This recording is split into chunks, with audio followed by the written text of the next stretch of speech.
Hello and welcome to episode 70 of The Thing About Golf, Golf Australia magazine's ongoing quest to uncover the multitude of reasons that people get hooked by and on this crazy game. My name's Rod Morri, and on this episode we're going to be chatting with a player who's approaching quarter of a century as a professional, yet maintains his playing rights on the toughest tour in the world. Cameron Percy's not a household name or a prolific tournament winner, but he does continue to tee up and survive on the PGA Tour at the age of 48, a feat easily undervalued and all too often overlooked. Golf aside, Percy is interesting for a multitude of reasons, not the least of them being his willingness to become entangled in political discussion. It'd be fair to say that his views lean to the left. It would also be fair to say that puts him at odds with the vast majority of his PGA Tour peers. Percy's outspoken and thoughtful, and in many ways a square peg in a round hole. But he's also personable and likeable, and I hope that you enjoy this chat with him as much as I did. What is the thing about golf for Cameron Percy? Thing about golf for me, it's become a job now. It started off as a fun sport to try. The thing about golf right now is very hard. I'm 48 now. So playing at the highest level is very, very hard. The kids are just getting bigger and stronger and all that sort of stuff. So, look, for me right now, golf's very hard, I suppose. On the upside, you don't look a day over 47, so you've got that going for you. I only just turned 48, mate. Where did it start for you? You said there it started out as a game of fun. Who introduced you to it, and how did that happen? My dad did. I remember I got memories when I was a real little kid. I think I might have been 6 or 7. My dad would play, and he would take me to your lawn. And I remember playing the first, second, and third holes or something when I was 6 or 7 with cut-down clubs. I remember the first hole being such a hard hole because I'd have like 8 or 9 on it. And then as I got older and stronger, the next time I went back there, I was a pretty good player. And I remember almost driving the green, which I thought was pretty weird. So that was my first memories. Yeah, you must have had that experience a few times, from going back to places where you hadn't played for a long time, from when you were younger to compared to now. Oh, for sure. Yeah, I remember the last time I went to Warragul, where I grew up playing golf, I drove, 7 or 8 of the holes. You're trying to drive the green instead of I'll hit it over there and I'll wedge it on. Well, I was physically trying to knock it on the green, which is a pretty weird feeling. We might come back to that because I think that's probably a feature of the modern game that probably wasn't quite so prolific back when you first started playing. What was your access like to golf when you were younger? Pretty easy to get on the course and go playing? Yeah, brilliant. I started playing golf in Warragul, and I think it might have been $125 to be a member for a year at my age. Wow. So, Mum could afford it. My parents were split up, so I could afford to play golf. I had old clubs from a grandmother, and for $125 a year, I could play as much as I wanted to, which is just phenomenal. You'd see something different in the States these days, wouldn't you? I would imagine, with a lot of youngsters. Mate, the course I'm a member at, it's $30,000 just to join. Jesus, that's we don't have that here in Australia, which is lucky, I think, which is a good thing. It's pretty rare. Yeah, I tell people you got Royal Melbourne, our best course, was it $10,000 a year or something for 2 courses? It's not much compared to what you'd pay. If it was in the States, you'd pay what, 800, 900,000 joining fee and $500 a year? Probably, yeah. It'd probably $1 million to join minimum. You'd have to be invited by some oil tycoon or something, probably. Wow. And it'd be one of those things where you just get a bill every year. Yeah, I know friends that have joined clubs, and they know in 2 years, hey, we're doing renovation works, and we're going to hit you up for X amount of money. And they're like, people are happy to do it over here. It's crazy. Different cultures. It really is. So you trotted along there, Cam. Obviously you liked the game, and clearly you had some proficiency at it. When did you start to think that maybe this is what you could do for a job? Were you a sporty kid? Did you play all the other sports as well? And when did golf take over? Yeah. When I was 18, I was in year 12 at school. I turned 18, and that's when I'm like, I want to be a professional golfer. I only took the game up at 15. So oh, really? Wow. By the time I was 18, I played when I was 5 or 6 as a kid, and I didn't touch a club till I was 15. Wow. So I had 10 years or whatever in between where I literally didn't play golf. Then when I was 18, I'm like, you know what? I'm going to be a professional golfer. Something just got in my head, and I'm like, this is what I'm going to do. I reckon I can do this. I don't know why, because I wasn't very good at the time. What were you playing off at the time? What level were you? What standard? Not very good. I might have been 4 or 5 maybe, but I qualified for the Victorian Open And my teacher didn't believe me, actually, that I qualified. And I went and qualified for it. I'm like, oh, I'm getting better at this and all that sort of stuff. But I was lucky. I grew up with a guy called Jason Dawes, who I'm not sure if you know that name, but he was the number one amateur in the country, I think, when I sort of started getting into golf. So I'm like, oh, that guy's really good. If I just practice a bit harder, I'll be able to hopefully beat him. So that's a somewhat unusual. So you certainly don't hear that story anymore, do you? Somebody at 15 taking up the game, 18 thinking about going pro. You do hear these stories occasionally, but they're fairly sort of rare. What do you think prompted that? Why suddenly golf? Did you just not like school? You didn't want to work in an accountant's office? What was the... Yeah, I wanted to be a physiotherapist until someone told me I had to go to school for 4 years after school. I'm like, well, that sucks. And then I love footy. I want to be a footballer, as everyone wanted to be. And I was starting to get belted, going for the ball and stuff like that. I got knocked out. And I'm like, man, this golf thing, no one's trying to hit me at golf. So I'm like, I'm going to give this a go. So I still played cricket, football, tennis, basketball, soccer up to high school. And then when I finished school, that's when I really got serious about it. I'd hit 400 balls a day and all that sort of stuff. I was going to say, how quickly at the age of 18 off sort of 4, that's an Ian Poulter type story, isn't it? I think he turned pro when he was off 4, but how quickly did you get to a point where you're like, realistically, I can compete? Really quickly, because I then joined Southern a few months later through Jason and a guy called Stuart Sear, a friend of mine. He had a connection down there. I joined, and that was sort of the closest club to Warragul, so I could join that pretty easily. I tried to join Woodlands, I tried to join everyone else, but the asking prices, I couldn't afford it. And they didn't want me either. And then I went there and played with the captain, had to play with the captain. I shot 68 or something like that, maybe, which is 5 under around there at that stage. And the captain's like, oh, we'll take you. Yeah. And I could join as a country member for, same again, $250 a year. Yeah, something like that, to be a member at Southern Golf Club, which was just phenomenal. Yeah, phenomenal. It was affordable and I could do it. So I would imagine you went straight into the Pennant team. For those outside Australian who don't realise, Pennant in Vic Metro it's about as elite as golf gets, isn't it? It's seriously, people follow it really closely. It's a serious deal, isn't it? Yeah, it is. Well, funny you say that. I didn't go straight into the team. I was in is it the Colts maybe? Right. The Colts under 21? 21, I think, yeah. Yeah. I couldn't get a game because we had Jason Dawes, we had Anthony Sokolowski. We had a few guys that turned pro not long after. And I actually couldn't get a game. I was number 1 at the Colts and I was winning 7-5 every week. And then I got a game and I actually beat Marty Joyce, who used to coach at the VIS. And then the next week I got dropped. Oh, man, this is really tough here. And I actually played for Victoria the next in something, and maybe even Australia. And then I got in the Pennant team the year after. So hang on, so you made the Victorian state team, but you couldn't crack a start in the Southern Pennant team? Nah, I improved really quickly at one stage there. I got really, because like I said, I was getting up at 6. I'd hit 400 balls a day in the morning, and then play 18 holes, chip and putt and all that sort of stuff. And then I did that 6 days a week for almost a year. Yeah. So I was on a pretty strong upward spiral there. Just an obsession, which is terrific to see. So then you mentioned there you played Vic and for Australia. Who were the guns then? You mentioned a couple of names from Victoria. Who are the gun players? What era are we talking, that names that people might recognise? I was just behind Robert Allenby and Stuart Appleby. So those guys were doing what they were doing as amateurs. Jeff Ogilvy was who I would compete with a lot. Like, we played Vic amateurs and stuff like that against each other. Aussie amateurs. I nearly won the Aussie amateur one year, and I beat him in maybe a quarterfinal or semi-final or something like that. Lester Peterson, an older guy, very New South Wales, competitive. Brendan Jones, David Branston, those kind of guys I sort of played my amateur golf with. But I just missed Stewie and Robbie. They just left and started having a lot of success. So we're talking sort of early 90s. What did the Australian professional scene look like then? What were the prospects for all of you kids who would have been thinking about turning pro, obviously? What did that look like then compared to now? It was great because you could live in Australia and play professional golf. We had 30 events maybe. It was something like that. Just a lot of golf. And then we'd go and play the Troppo Tour and stuff like that. So you're constantly playing 2, 3, 4-day events.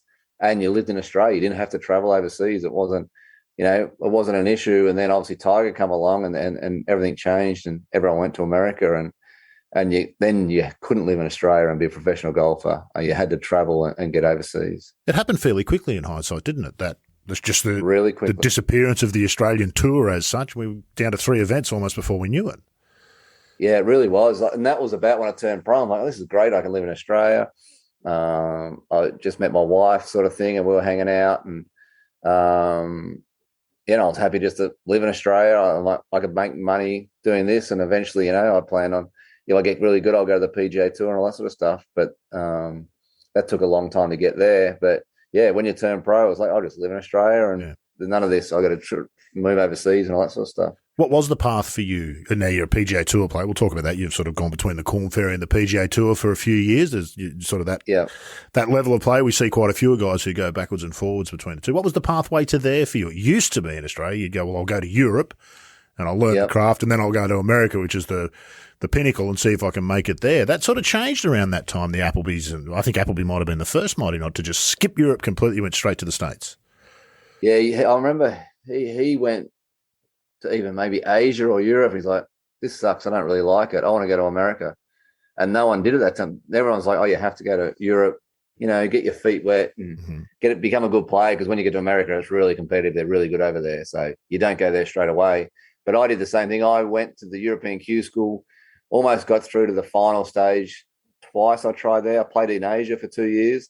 But that was at a point where they didn't really want white guys up there. So I'd get in an event in China. They'd ring me on Tuesday. You're in. Right. I'm like, well, I'm in Melbourne. I've got to go to the embassy and get a visa and then fly up there. So they played a lot of, what I call funny buggers with you. Like, you won't get in. You won't get in. And all of a sudden on Tuesday, they ring you. Are you in? Wow. Can you get here? And it's like, and playing in India and all that sort of stuff, which is, the golf was fantastic. And I saw some incredible places, but it was really hard on the golf side of it to establish myself. Yeah. Golfers, club golfers and non-golfers don't understand that side of professional golf, do we? That what happens before you get to the course. We turn on the TV Thursday and you're all playing golf. We've missed a fair bit of the story to get there, haven't we?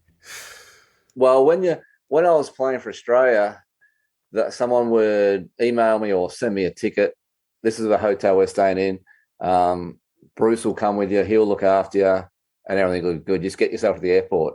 When you turn pro, I went to the UK Asian Q School.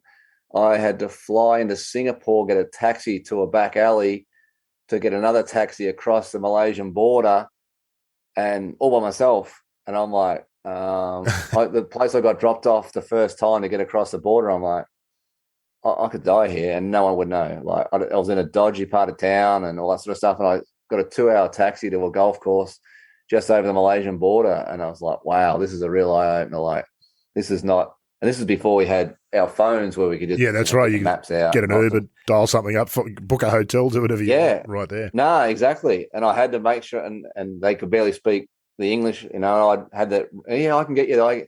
I'm driving. I'm like, I have no idea where I am, and all of a sudden, I'm at the golf course. And then I had to get myself back. Like it was it's a real shock. All the travel and all that sort of stuff. You've got to do yourself. It's an adventure looking back, but it must have been terrifying at the time. What's more nerve-wracking, Cameron, standing over a putt to win a golf tournament or standing in a back alley somewhere in Singapore with a set of shiny golf clubs wondering if a taxi's going to turn up? Definitely in Singapore. I'm definitely way more nervous there. I'm like, fearing for your life is different to fearing for you're going to miss a putt, that's for sure. Does that help for golf? That sort of perspective and learning that sort of stuff. I think we see a lot of kids these days, particularly on the PGA Tour, who've come through a system, much like what you outlined there for the Australian team and your amateur golf and those sorts of things, who never do the back alley in Singapore thing before they get to play the PGA Tour. Does it help all of those experiences as a golfer? Really, absolutely. Well, one of the best things, Steve Bann set up the Institute of Sport, and we would got an allegation of, all right, you got $6,000 to spend to go to Europe or something, but we're not going to do a thing. Here's your $6,000.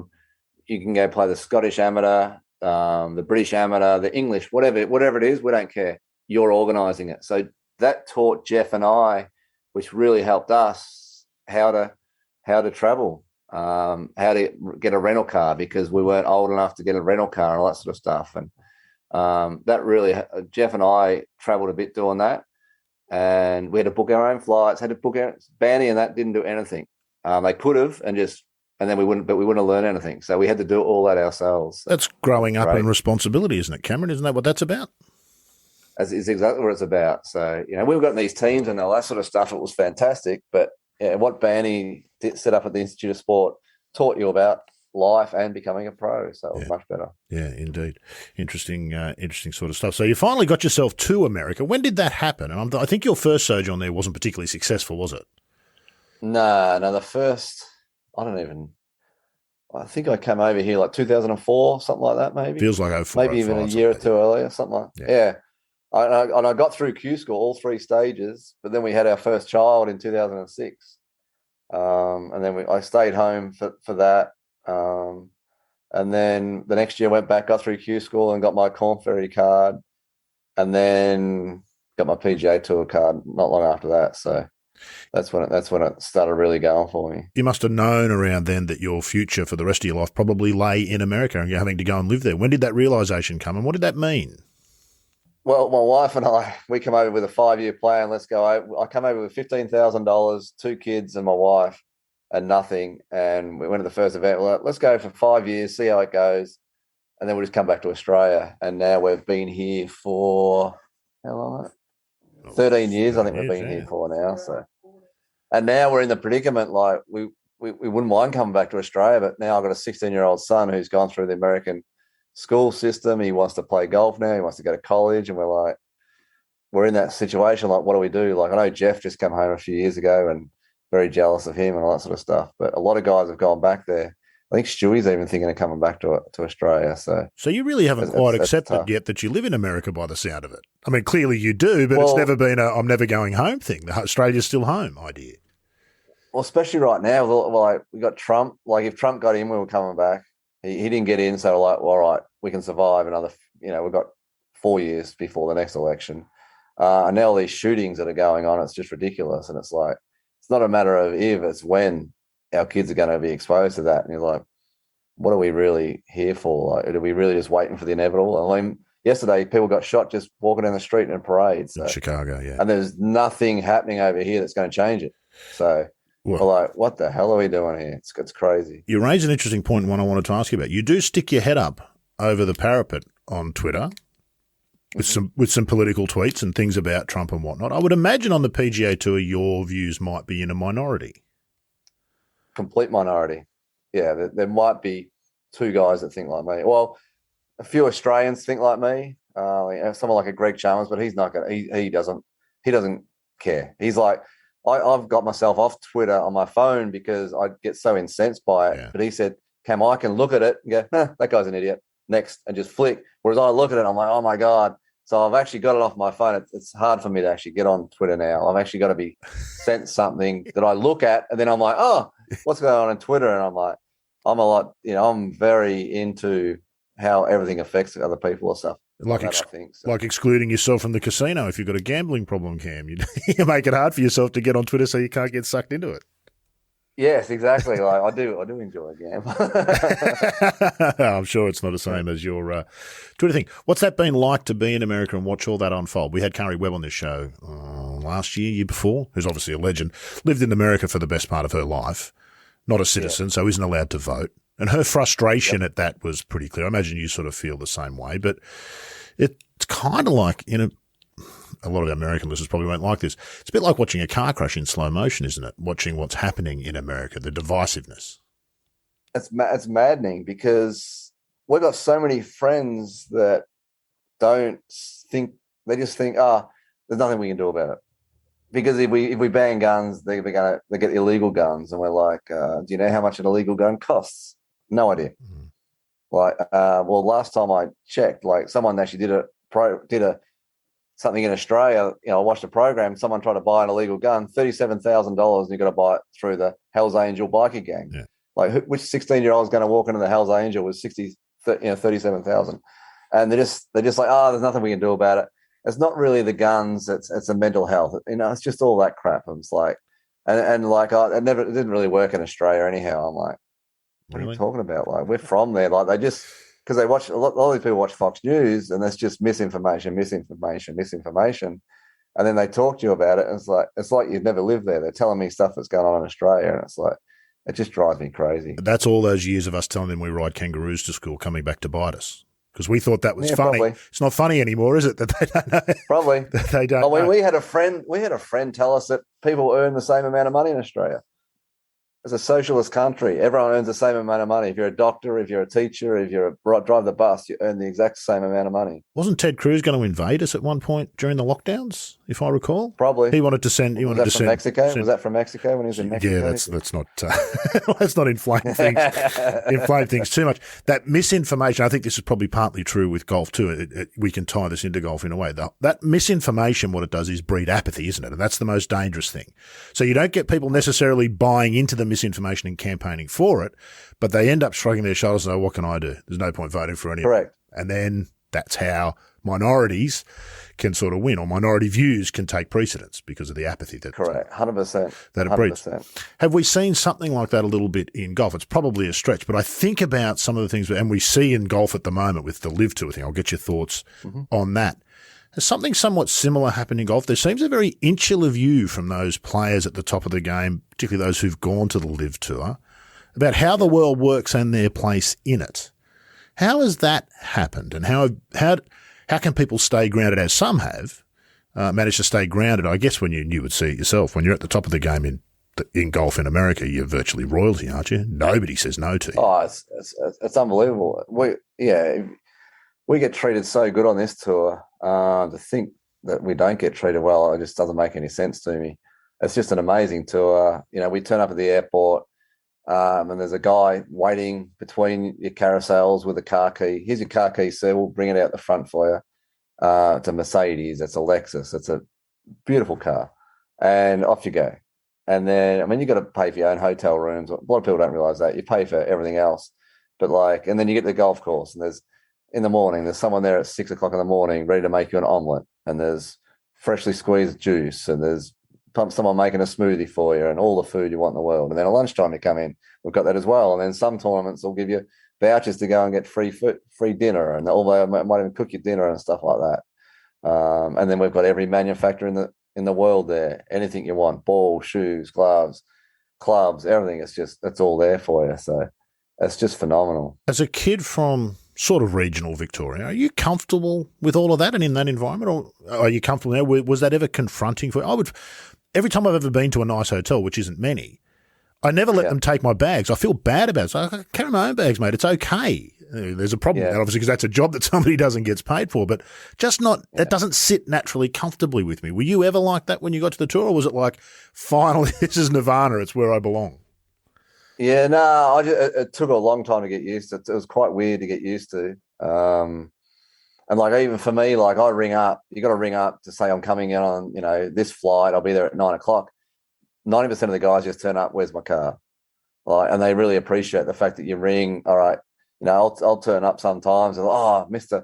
Tony Finau's just turned up, and we've got to get him a car. I'm like, yeah, but I rang and organised it. It's like, we don't want to upset him. It's just some volunteer who's just volunteering, doesn't want to upset this guy, sort of thing. So volunteers, all these people have volunteered. I wouldn't upset Tony either. He's a big lad. I saw him at the President's Cup at Royal Melbourne. Family, his dad's even bigger. Yeah, I can imagine. Dad's huge. It's easy to see how you could develop an entitlement syndrome in those circumstances, isn't it?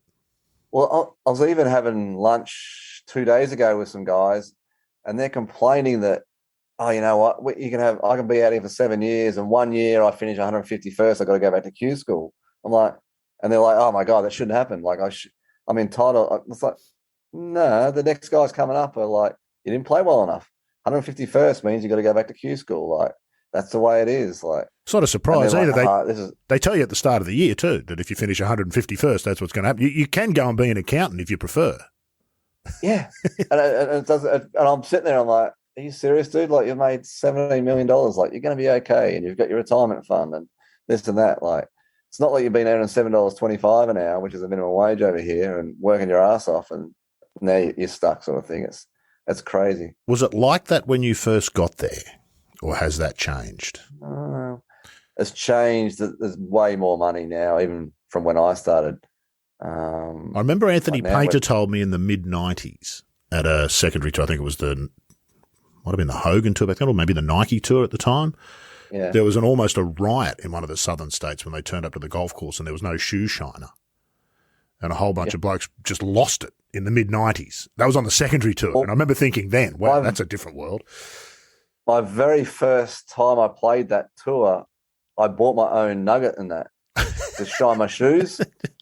And the guys all looked at me like, dude, what are you doing? There's a guy over there who'll clean your shoes every week. I'm like, huh, because I still travel. I used to travel with my own nugget. First event, I traveled from Australia to Panama and pulled out my nugget and started cleaning my shoes. And the guys all looked at me like, dude, what are you doing? There's going to be someone to clean your shoes every day. So, like a hick from Australia who's turned up with your own shoe shine stuff. Yeah, they'd never done it in their life. They'd never cleaned their own shoes, these guys. Well, now I imagine you get a new pair of shoes every week or every day, even if you want. I remember seeing in the back of McElroy's car one day at the US Open, there was shoes like him, he'd get floor to ceiling. Yeah, I'm sure Rory wears a new pair of shoes every week. Probably.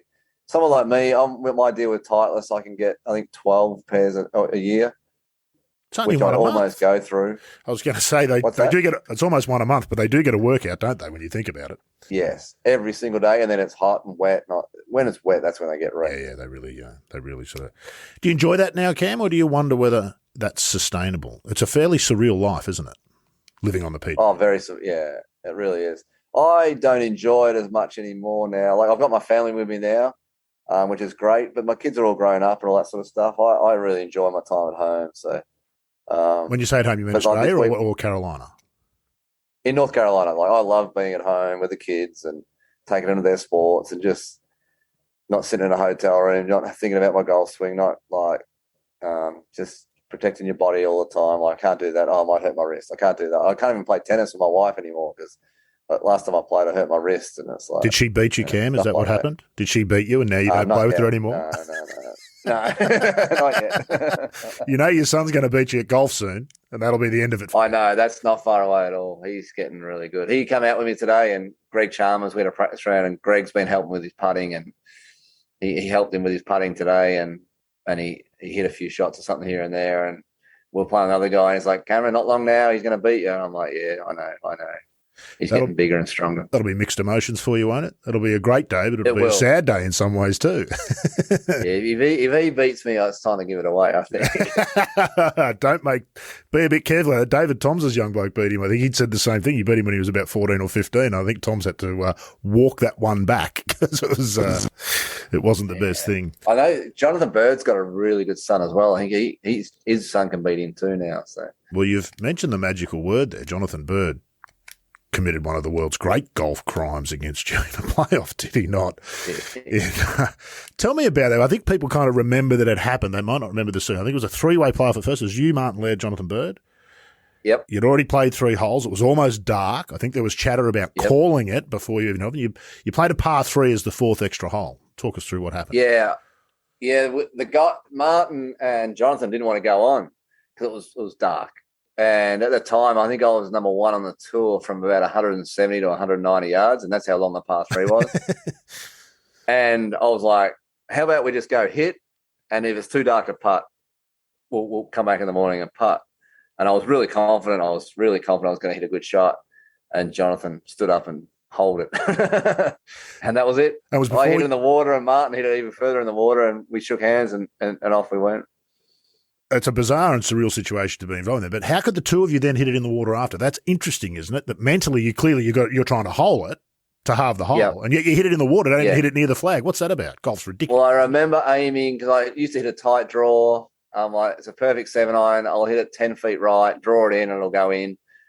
And I remember at the bottom of the swing, like, don't leave it out to the right and just pull it. And the pin was only 4 yards from the water, and I think I hit it 4 yards in the water. So it wasn't that bad a shot, but it wasn't in. That's cruel. How do you look back on that? That must have been bizarre at the time. I mean, you can't expect that ever, but. Yeah, at the time I was playing really nicely, and I'm like, oh, that's all right. You know, I think it got me. It meant I had a card for next year or some status for next year. I was like, that's all right. Next year I'll win.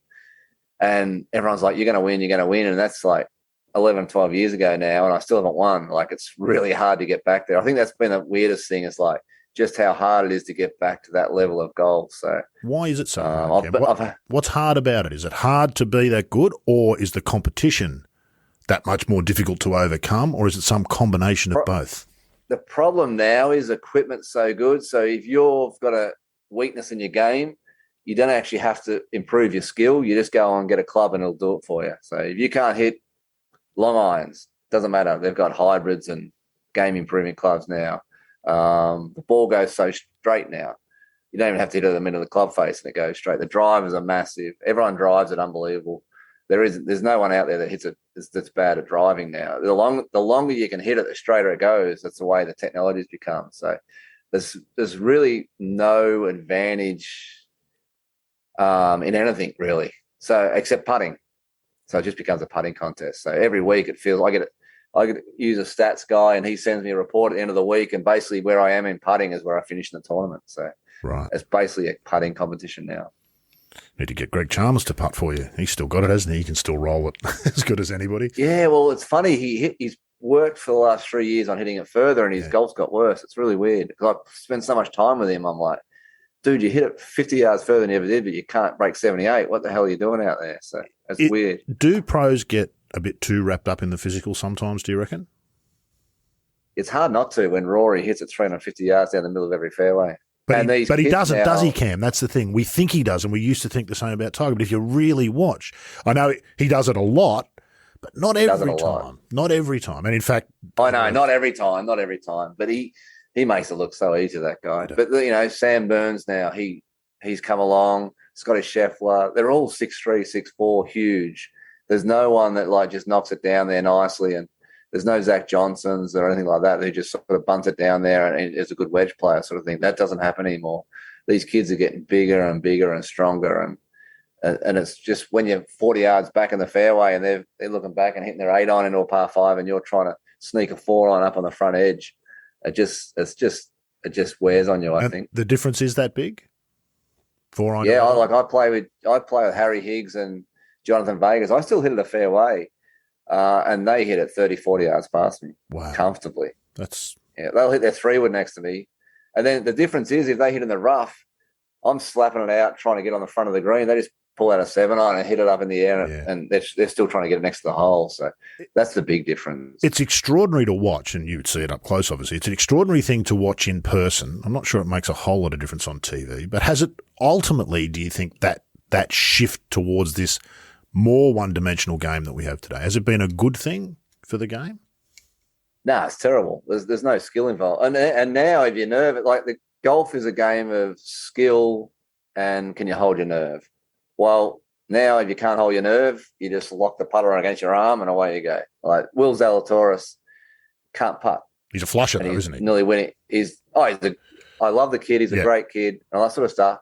But the first time I played with him, the first hole he putted up to a couple of inches and missed it. Wow. And I was walking to the tee. I'm like, I think he missed that. And so I had to watch him from a foot, 2 foot, every hole, and he couldn't get in the hole.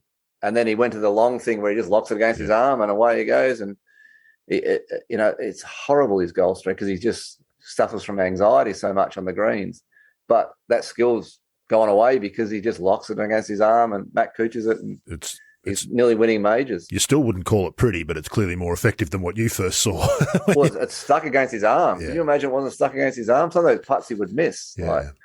Langer did that all those years ago, though. I mean, he just did it with a short putter. Yeah. And we sort of applauded him, didn't we? With the short, if they do it with a short putter and you just crosshand, but it's literally attached to his arm. It's anchored to his arm. It's hard to screw that up. I'm going to make you the czar of golf for the day. What other rules are you changing? You're clearly outlawing the arm lock. Who else are you going to upset?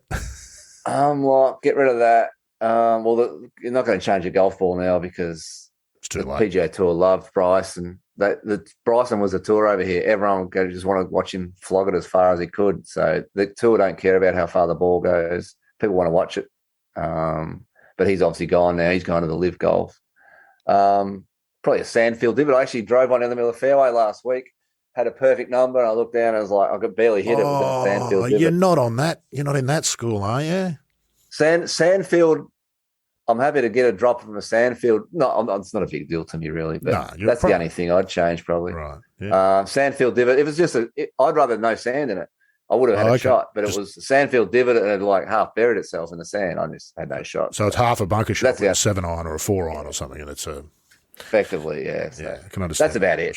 But get rid of the long putter and make it a game of skill. Change the golf ball. It was sort of a missed opportunity, wasn't it? The putter, where they decided to regulate the stroke rather than the tool itself, the implement. When they come back and said, "Oh, we're happy with Matt Cooch's thing," I'm like, Cooch is like, oh, you're anchored to my arm, and I go like that. I'm like, that's anchoring, but you can still anchor it, and just if you get pulled up, you just say I didn't intend to. Mm. It's like Charles, Swartzel, and a few other guys are still using it. Disappointingly, Adam is one of those. Adam's one of the great people in golf, and yet every time he picks up that putter, you can't help but be a bit disappointed, can you? It's no, he's lost his.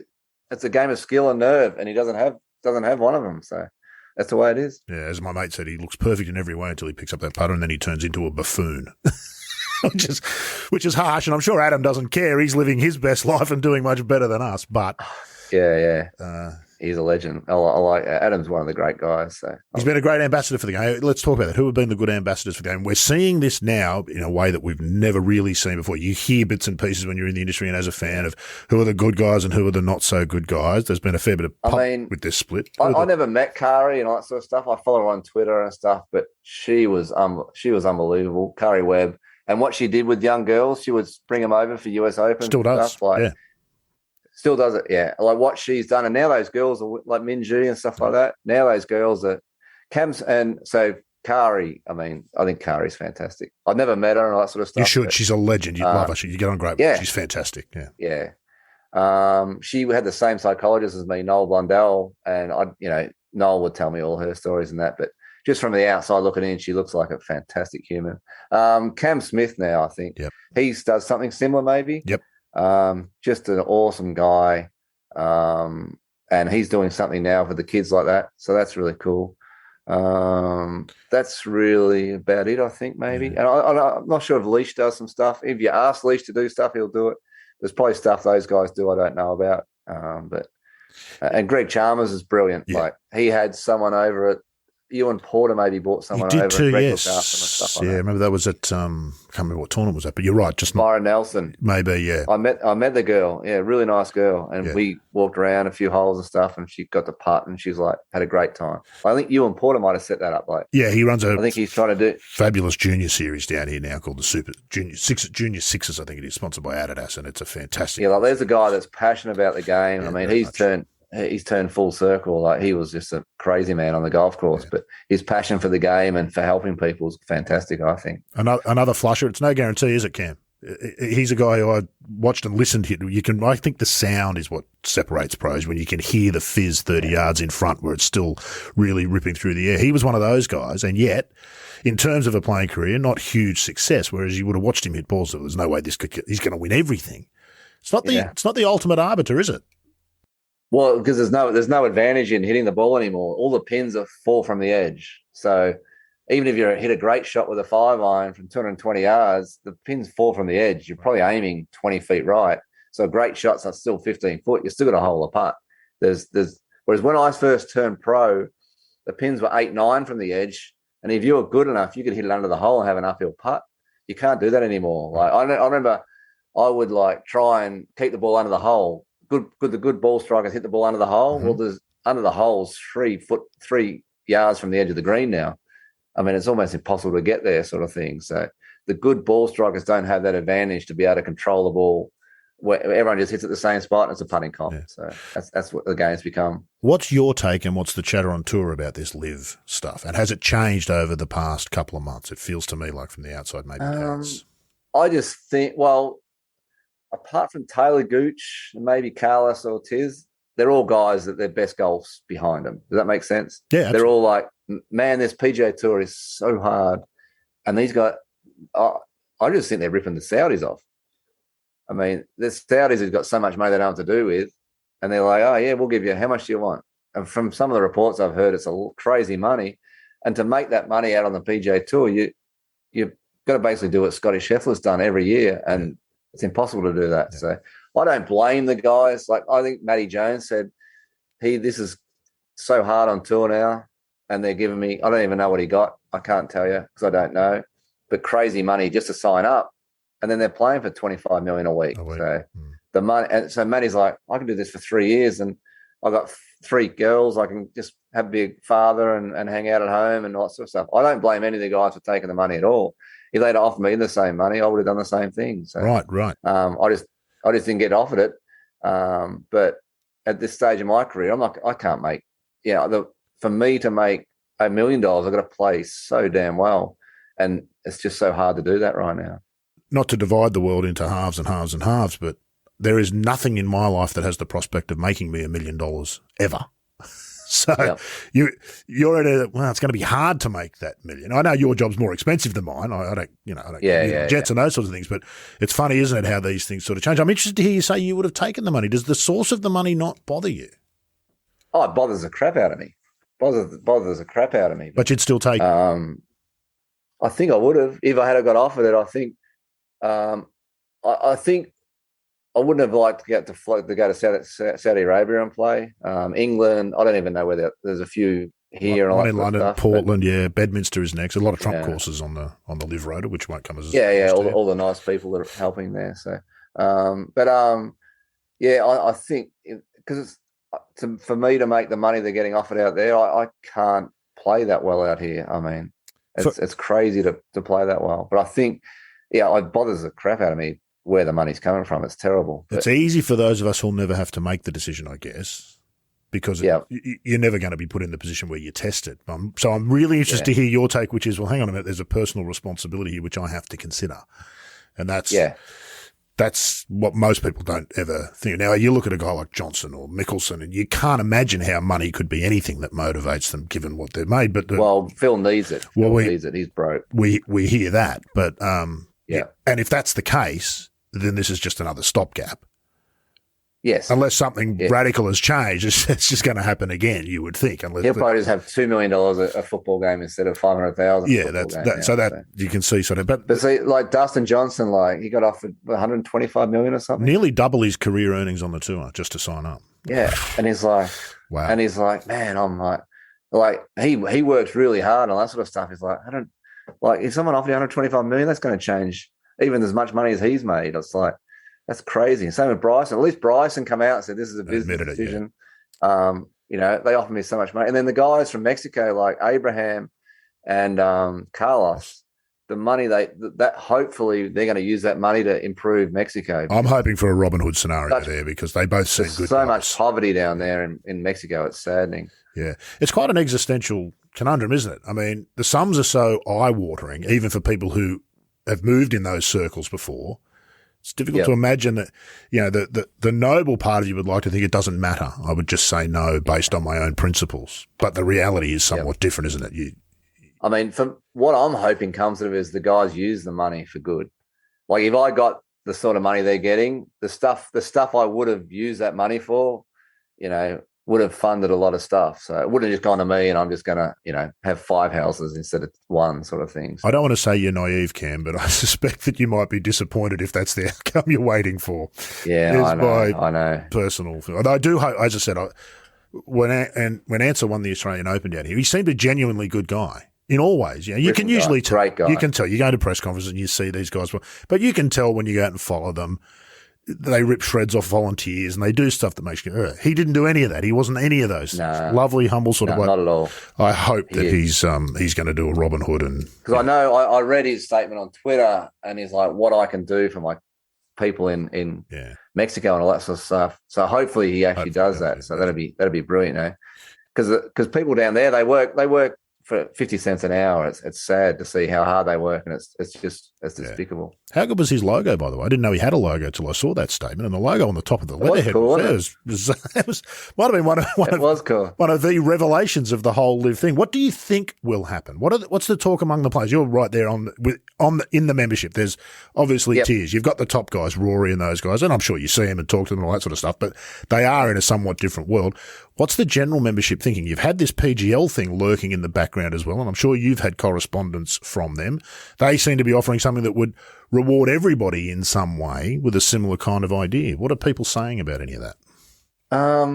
There's a lot of mix. I think a lot of people are jealous they haven't been offered the money to go there. That makes any sense because it's just such crazy money. Yeah. And I just don't see where it goes, the live stuff. It's just the future's hard. The Saudis could go, no one visited us. We're done. Like they could get halfway through next year and go, Greg, we don't really like your attitude or something like that. We're out. I don't know what because there's no attempt to try and get the money back that they're spending. and all that sort of stuff. I just don't understand what the point of it is, if that makes any sense. It makes complete. I wrote this yesterday, which was that for all of their faults, and there are many, the PGA Tour and the European Tour, I still like to call them, the DP World Tour, because let's not pretend that DP World's some fabulous company that sort of sponsors the European Tour. But there's no other purpose for them to exist but golf. There's no reason for LIV to exist. They've just chosen golf. And they are two very different – they might be doing things that look the same. And I think the ultimate question is, if you think the PGA Tour has done a bad job as the big dog in golf, how do you think the Saudis will go if they assume that position? And that's something interesting to consider. I just can't – I haven't heard of – like if they're in Portland just recently. Yeah. Did they donate some money to $1 million, local schools, all that sort of stuff? I haven't heard any of that stuff. What are they doing to help people? It's all about how much money we're making. This is how much money we're making. This is how much money we're making. It's very much about no message. Whereas the PGA Tour message is, we go to every place we go to, and you see the people that it helps, the charities and stuff. That's what we're trying to do. So, do you get to see? I mean, PGA Tour's a little disingenuous. They have given away a lot of money, but nowhere near as much as they've made for a bunch of golfers and execs. We sort of get that. But do you get to see that at the tour as a player? Yeah, absolutely. Yep. Yeah. So we'll go to Memphis. We'll go to the hospital there, and you'll see the kids that the money helps. So the kids don't have to pay for the hospital visits. This week we might be here somewhere, and there'll be like a certain school or something needed upgrading, and the money goes towards that. You see it every week. Oh, this is great, and you might be at a restaurant. Oh, thanks for being here. My son's got autism, and the money you raise helps. My son gets a little bit of help at school, and blah blah blah. So the money does. It's obviously not as much as they say. It's a lot of it's just contra and stuff, I assume. But it does really help. Impact. Seeing kids in hospital camp, particularly as a dad, I don't have kids, but I would imagine that gives you a perspective jolt for that week. Yeah, it wasn't much fun. I got asked to do. I had to go to St. Jude's Hospital in Memphis, and I had a 5-year-old and a 7-year-old at the time, maybe. And I went and saw 5 and 7-year-old kids with cancer and like barely alive. And I was like, holy crap. Like, I'm just so thankful my kids are okay. It was not much fun going in there at all. So, and talking to the parents and all that sort of stuff, it's heartbreaking. We need those reminders, don't we? What people go through. Yeah. We need we need those reminders, don't we? As humans sometimes. Oh God. Yeah. Yeah. Yeah, it's terrible. Every time I've ever travelled, I haven't done a lot of it, every time I've ever travelled out of Australia, I vowed on the flight back to never complain about anything again. Because Australia's so amazing. Been to India? No. Have you ever been to India? No, I haven't. If you go to India, you'll never complain about anything in your life. Well, we say it, don't we? But within 3 weeks, I find myself bitching because the bin hasn't been picked up out the front of the house, or because I've had to wait for a train for 8 minutes because one was. You fall back into that entire, and that's just a small version of what we're talking about at the top of the game. You can't help it. You get used to everything being a certain way, and if it's inconveniencing at all, you really think that you've been harshly done by until you meet. Yeah, absolutely. Was it the old? I thought I was going poorly because I had no shoes till I met a bloke that had no feet. And you'll see that in India. You'll see people with no feet in India. My God, it's terrible. That's clearly stayed with you. How long since you've been to India? I went to India I was just turned pro. I think it was 1999 maybe. And have you ever watched Slumdog Millionaire? I haven't, but I'm aware of it. So Slumdog Millionaire, the mafia maim kids and put them out in the street and make them beg. To beg, yeah. So they burn their eyes out with acid and they cut their legs off and chop arms off and stuff like that. These kids that are on the street and they come to you, money, and apparently the mafia go around and just it's awful. It's awful. I've seen people with just sores on their legs that I've never seen before, and people just walk past them and don't care. And that stayed with you for all this time. Oh my God, yeah, and just to have water to drink. Like I saw one guy peeing in the water. I saw another guy leaning over the bank of the water, shitting in it, and 20 yards away there's a lady doing the washing in it. Like that's how they live. Like, and we complain if it's terrible. There's an embarrassing element to being sort of middle class, isn't there? When you see that and you see the things we complain about, and then you wonder, then you get into that whole. You can fall down a spiral, a rabbit hole of, well, we should be able to fix this. But then as you get older, you realise you can't fix things no matter how much you'd want to. Well, then you go to the golf course in India and there's a lady hitting off, and she's got a caddy, a guy with an umbrella over her. She hits off. Someone picks a tee up, and she just drops a club on the ground. Someone picks that up. She's got 4 people. Wow. And she just walks down the fairway, and it's like, and then she gets in the car and someone drives her somewhere and all that sort of stuff. And then, you've just driven past these people living in abject poverty, and this lady's got everything. It's a genuine class society, isn't it? There's genuine classes. India, there's poor, and then there's poor, and then there's poor, and it's crazy. And people don't care. They just want their Levi's for $25. If they have to pay $30, I'm not doing that. That's ridiculous. So. Do you get into that? Do you look at where things come from before you buy them? This is obviously the big thing with Nike. I know. I never bought. I went to Nike. I went to China, and I never bought Nike. I never bought a single Nike product because I went to China, and someone told me, what they do, Nike. Who wants to work for Nike? And yep, no worries. They all work there. They close it. They lock the doors. They have to for 3 months, and they just produce. They eat or feed them, but if they're not working on their machine or something like that, they go sleep, get up, feed them, bang, back on the machine, produce 100,000 garments. Oh, we only need 80,000. That's how you get the 20,000 in the streets of Hong Kong and stuff. Like they said, that's how Nike operate. Wow. So I never bought a Nike product in my life. I'm kind of the same. I wonder whether we're kids of the 80s. Oh, you wonder how much of that A is true. You wonder how much B, the solution is not to buy it. Is that the solution? Well, they've got to pay LeBron James $100 million a year, and Michael Jordan makes $1 million a month and stuff like that. Like Rory, make it Tiger, poor people. Scheffler, a lot of Nike in golf. Yeah. That's crazy, and it's stuck with me. Like, the guy who met in China, and he's like, oh, this is what they do, and all that sort of stuff. But I'm powerless to stop it. I'm not a politician, and I'm not going to stop the people in. It taps into that Saudi thing, though, doesn't it? What do you do about it 100%. As an individual? So you can stop buying Nike, but that hasn't achieved anything. We know that. You can not go and play for live. That's not going to achieve anything. We know that. That's what I mean. It's that existential crisis. Do you got an iPhone? Apple, they say that the Apple factories aren't that much different to this notion of sweatshops that we have in the West. Yes, yeah. 100%. Love my iPhone. Yeah, but you got to. Yeah, but like I said, if I got the money, I definitely wouldn't have just kept it myself. It would have gone to other people for sure. So interesting. But that's just me. That's the way I am. Like I give everything away. So I'm a bit that way.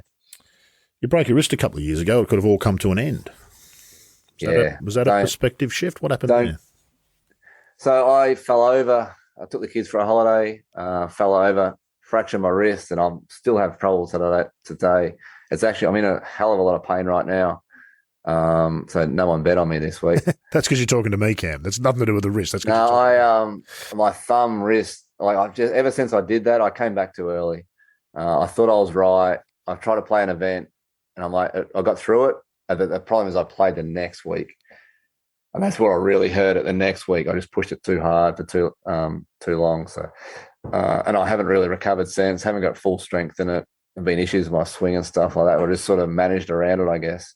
And then 2 weeks ago, we played in Canada, and there was horrible rough. And I ruined my wrist again, hacking out of the rough. Right. And then I hit a shot out of the rough last week, and I flared it up. So I'm just trying to play through it right now. And then that gives you the tension whenever you hit it in the rough, doesn't it? It's like, oh, is this going to be the one that hurts again? So you can't play like that. It's a subconscious thing. I don't feel it, but I pull out of shots. Yeah. Like I used to really flush the ball. I could really compress it, and I can't do that anymore. Right. I try to, and my brain just won't let me because obviously it knows something's going to hurt. You working with Brad Hughes, is that? You working with Brad? Yep, I work. Yeah, I see Hugo 3-4 times a year. That's about all I need. Right. I was with Steve Bann for a long, long time, and Banny had his wife got cancer, so he had to go home to Australia and obviously be there for that. I'm still in contact with Banny a lot, but Banny built such a good golf swing with me. I just go see Brad. I would go see Brad every 3 or 4 months. Yeah. He's like, pretty good purse. See you another 3 or 4 months. He's like, okay, see you, mate. He's a different cat, isn't he, Hugo? He's a different cat, yeah. Oh, my God, yeah. Yeah. And just for someone to be so knowledgeable about the game of golf and the golf swing who was really good at it. Yeah. Like some people was like, oh, you're awesome at that. What do you do? Like you talk to Bads about putting. I just look 3 foot short of the hole and try and roll it over that. And that doesn't really help with Bads. Anything else you can have? No, not really. Well, I'm always trying to pick Fadz's brain, and he never tells me anything. Just roll it over that. And you reckon he's hiding, or do you reckon he really doesn't know how he does it? I think he's just sick of everyone asking him because he's so good at it, to be honest with you. He's like, if I start telling you, then like he does work on some technical things, but he's brilliant at it. I played with him last week. He didn't make everything, but everything runs over the edge of the hole. It's fantastic. Yeah, yeah. But with Hugo, he had a system to build a golf swing, and my young fella got into golf, and I used that along with some stuff Bandy told him. And my son, 16, he's perfectly on plane. You know, he's so far advanced from all the other kids, 16-year-old kids. So he's pretty lucky. Hugo was such a flusher himself, wasn't he? It's unusual for somebody with that kind of talent to have a gift for teaching as well. It's almost unheard of, in fact. Yep. It really is, yeah. And he's been at the highest level, so he knows what we're all going through, what's going through our mind, how nervous we are, all that sort of stuff, and he's got some triggers for that too, so that's good. Tell me about that. What's it like to play tournament golf and have a shot to win at the highest level? It's pretty good. It's a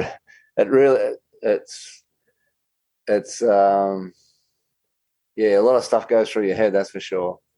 And just real basic stuff like learning to breathe and a routine and all that sort of stuff comes, all the little stuff that you don't think much of when you get under the pressure. It's like, holy shit, like this is why this guy told me I needed to work on this and stuff like that. So, and it works. Have you been in the zone? What's the zone? Oh, for sure. I used to be really good at it. Now I'm hopeless at it. I've actually bought a focus band to try and get myself back into it. What's a focus band? It's a band you put around your head, and it tracks your brain waves and stuff like that. And I've used it years ago when I was really good at it, and I was like, "Oh, Cam, you don't need this." But now I could stand over shots and look at a leaf 300 yards away and imagine the ball going at that leaf and this and that and all that sort of stuff. I could do that easily and not think about anything else. Now I get over the ball, I'm like, oh, I wonder what the kids are up to today. Like, what are they doing today? What am I doing? And then I was like, oh, what was I even thinking about that? Like, it's just stuff enters your mind I can't get out of anymore. So what's worse for your golf, the wrist injury, the physical, or the wandering mind? Which one has a bigger impact? Oh, the wandering mind for sure. Wandering mind for sure. You just lose track and don't concentrate, and all that sort of stuff. Like, I just find now it's hard. Really, I've really got to work on it to focus for 18 holes, 4 days in a row. It's tiring too, isn't it? More tiring than people realise. Oh, it's exhausting. Yeah. It's exhausting. Yeah. Mentally exhausting and physically. Yeah. And now the physical bit I struggle with, so that makes it even harder. Well, you're 48, Cam, and you're still out playing on the PGA Tour. Now, we applaud all sorts of things, but we focus really on winning in golf, don't we? That's a hell of an achievement to be on the PGA Tour at 48 years old. Yeah, I'm pretty proud of that now. Like, Phil was exempt. He was older than me. Stuart Sink is just a bit older than me. He's exempt, and that's about it. Yeah. So, that's sort of class at my age. So I think that's just a testament. I was looked after my body pretty good. Don't smoke and drink too much. I don't smoke at all, but don't drink a whole, maybe I'm just pretty good at this game. So maybe I just got to pat myself on the back every now and then. Most people would get somewhat worn out. What do you lose as you get older as a golfer? Because we saw Phil win at 50. It was a one-off, obviously. Yeah. But what do you lose as you get older? Is it that just competitive drive, or? I think it's just strength and speed. Right. Just the shots I can't hit out of the rough anymore. I used to get a bad lie from 190 yards. I'm like, I'll just hack that out in the green. It'll be fine. Now I'm like, maybe I can run something up or something like that. The strength to get out of the rough is what you lose, and a few miles an hour ball speed. I've just had a look at the time. I'm going to let you go soon, but there's just a couple of things I want to ask you about. You can't let anybody who's played the game in the last 20 years go without talking about Tiger. If I'm not mistaken, you played with him in the last round in Kingston Heath in that 2009 Masters. What's that been like? And what have your other interactions been like with him over time? That day was one of the best days of my life. And then obviously what happened, things went crazy with him. It was quite weird. The next time I saw him over here on the tour, he sort of like, "G'day, Cam," and just sort of walked away. And it was really awkward because it was like, it was such a great day for me that day. One of the best days of my life. What do you remember? And then what sticks out when you think back to that day? What do you remember? It's the crowds and the people. It was just every hole. And then just all the people that were inside the ropes. we had all these people obviously had paid or were, sponsors. They got inside the ropes. It was just it was just mayhem the whole time inside the rope, just trying to focus and concentrate. Back then I was really good at it and things didn't really distract me. But just the size of the crowds, it was just brilliant. And the 18th hole, just grandstands full and all that sort of stuff. Like my family come out and watched it, said it was a nightmare to watch, but it was just an awesome day. So when you're that quintessential kid on the putting green dreaming about the future as a professional, over there the pictures you see, aren't they, in your mind, is the crowds. What I found really hard was because I was my first year on the PGA Tour the next year, I was playing the last 2 and 3 groups every week with 4 people watching. So the adrenaline rush of that, and I'm like, this is what I want to play for. I want to get to that. I didn't have that, very often. There was a few tournaments where I did well and there was some big crowds, but it was almost like a letdown every week. I was like, this is pretty boring. This is pretty boring. And I found myself having to get myself up. Wow. Because I'd sort of reached such a crazy high, whereas Tiger gets that every week. Yeah. Like everywhere he goes, that's what he's with it. I mean, that'd be unbelievable to get to play in front of that all the time. It's kind of one of his advantages in a way, isn't it? Is that he's Massive used to it. advantage. Everybody who steps into that world steps into his world. Doesn't matter who you are, even if you're Phil or Ernie or Rory. There's no question who's stepping into whose arena. Yep, 100%. He's used to all that stuff. And he uses the energy of the crowd, like to play in front. So I played in Torrey Pines last year in front of him.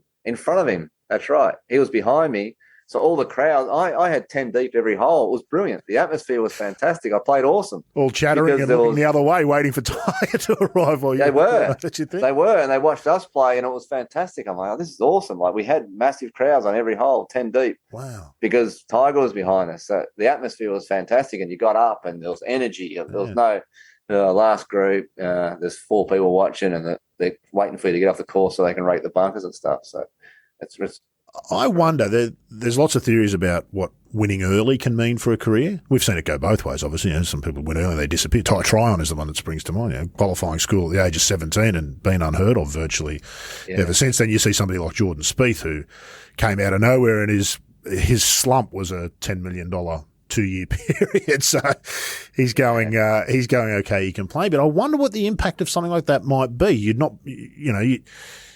get to experience that, and then you're not experiencing it. I wonder what do you think that has an impact on the way you play? Do you think that's impacted your career in some way? Yeah, definitely.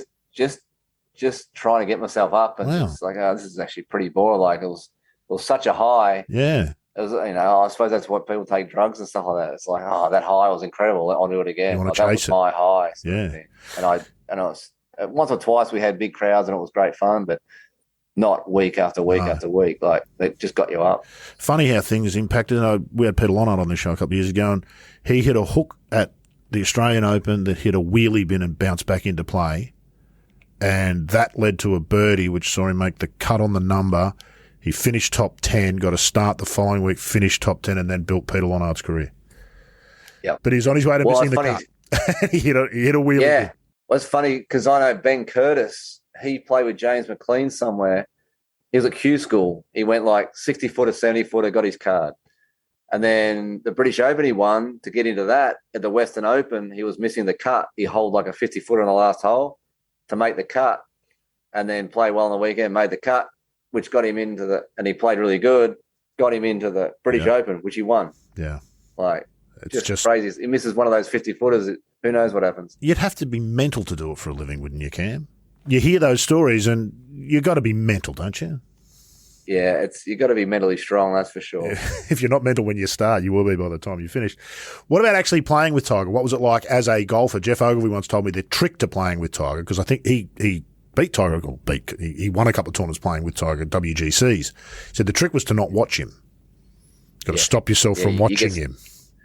Yeah, I said if I play them again, I won't watch him and just be in all, and, Tiger, am I right over here? It's like, I was just really happy to be there and experience it, but I was playing well enough I could have won that golf tournament. Like, I hit 1 or 2 poor shots that I shouldn't have hit, or else I would have won the golf tournament, but I was just happy to be there instead of like, all right, I want to win this golf tournament. He was just there to win the golf tournament. I was like, who's this guy? It's Cam. Like, okay. Yeah. But yeah, I looking back, if I had a chance again, you're like, you got to just play there to win and enjoy it, but not sit there and watch for sure. I hate doing it to people, talking about Tiger to other golf pros. It's hard enough you've got to play against him, then you've got to talk about him as well. But have you seen, we talk about Tiger 2.0, you mentioned it there. Have you seen a different, no, I'm not suggesting you're great mate, maybe you are great mates with him, I don't know, he does seem to like Australians. Have you seen a difference in him since all of that happened? Definitely in the last few years, it's definitely different. Like, even a few years after that, he'd turn up and he barely said a word to anyone. He plays at like 6 o'clock in the morning. As soon as it's light, he gets out there. He doesn't come in the locker room. Might come in and have lunch here and there. Lives and is just press conference. I'm out of here. So no one really. He's very close with Arjun Atwell. Yeah, Arjun will stay at his place when he's playing the Honda and stuff. He's close with Arjun for some reason. He's the only person I know he's actually close with. But definitely the last few years, way different. Talks to people. He's more friendly with them and stuff like that. And he's trying to pass on knowledge and stuff like that. Whereas beforehand, it was like, I'm not telling you anything sort of thing. I'm here to beat you. So I think he realised, like, since, there's more to life than being a good golfer. I think he's realised that and he's embracing it. In some ways, the injuries might have done him a favour in terms of a human experience because he was a golf machine for all of those years, and it was an incredibly impressive thing to watch from the outside, but it's got to be doing things to the person who's in the middle of it all. He can't have had a normal life, and some of these realisations must have been pretty important for him. Let's wrap it up, Cam. What does the future hold? Are you still playing the Champions Tour in 10 years' time? Are you Bernhard Langer at 62? Are you still shooting your age? Now, I'm not exempt for the Champions Tour, so... Nobody is. How do you get in? Paul Laurie can't get a start. Michael Campbell can't get a start. No, you got to win 4 times now. They upped it to 4 times on tour. So you've got to win 4 times or it's a certain amount of money. It's really hard to get on the Champions Tour because those guys don't want you out there. They don't want the good players because they just want to keep making the free money. It's free money. Yeah. I'll probably try in 2 years. Who knows? I don't know. My body's starting to, everything hurts. I'm a bit over being pain. I haven't got a very good pain threshold anymore. So I'm sick of being in pain. So we'll see. But I'm just so good at the game. So it's kind of hard to, it's hard to give up something I'm good at. If that makes any sense. Looks like a blessing, but is actually a curse in some ways. And I'm sure that is actually somewhat true. If not golf, then what? Is there something you've always wanted? We know Leishman's got his beer company going and some interests outside of the game. Are you wired that way? I'm very interested in like politics and all that sort of stuff. But obviously if I live over here, I can't do it. If I came back to Australia, probably something in politics, maybe a bit of coaching and stuff. I've been coaching the kids' high school team and stuff. I just enjoy helping people, I guess. So probably a bit of coaching, I'd imagine. And live off that PGA Tour pension. Yeah. Goes all right, doesn't nowhere it? Near like other people's. I know, but it's not bad, be all right. is it? I should be okay. It's unbelievable. Yeah. It's really good. Yeah. It really is. Well, what a journey it's been so far, Cam, and it's not over yet. It's been fabulous to catch up with you today. You're someone I've always wanted to have a chat to, and keep staying away from Twitter, but keep going on because I enjoy your tweets. So I've now got mixed emotions about what it's doing to you, but what's in it for me is what it's about. So get back. Yeah, my issue is I just can't let stuff that's blatantly wrong. I have to say something because too many people just let it go, and that's how we end up how we are. So you just need to remember that great meme where the woman's calling out from the bed, "Are you coming to bed, honey?" He says, "Not just yet. There's somebody wrong on the internet. I've got to fix it." It's I know. You're really swimming against the tide, mate. You're not going to get there. But I know. Unfortunately, I like to be proven wrong. If someone more educated than me proves me wrong, I'm happy. But over here, if you prove someone wrong, they hate you. So it's a crazy way people operate over here. Cam, it's been fantastic, mate. Appreciate taking time. You're at the Barbasol this week in Kentucky. Good luck with that. If you get across the line, you're off to the old course. So that'll be nice, won't it? Fantastic. I played one British Open there once. It was a fantastic experience. So any trip to St Andrews, love to do that. Golf or no golf, any trip to St Andrews is an absolute joy. It's one of life's treats. So fantastic. Best luck this week, mate, and for the rest of the year. Thanks for catching up. You really appreciate it. Thanks, Rod. Well, that's a wrap for episode 70, but I hope you've made the effort to follow the pod because on our next, John Huggins sits down with a very special guest and one of the game's iconic figures. Well, Sevi said to me, Tiger wants to play with us, and I said yes, so we're going to play 9 holes with Tiger. I said, okay, perfect, fantastic. And we played the 9 holes, and from tee to green, normal stuff. But obviously, we spend a lot of time chipping around the greens, bunker shots, all different types of chips, bump and runs with a sandwich, with a 9-iron, and so on.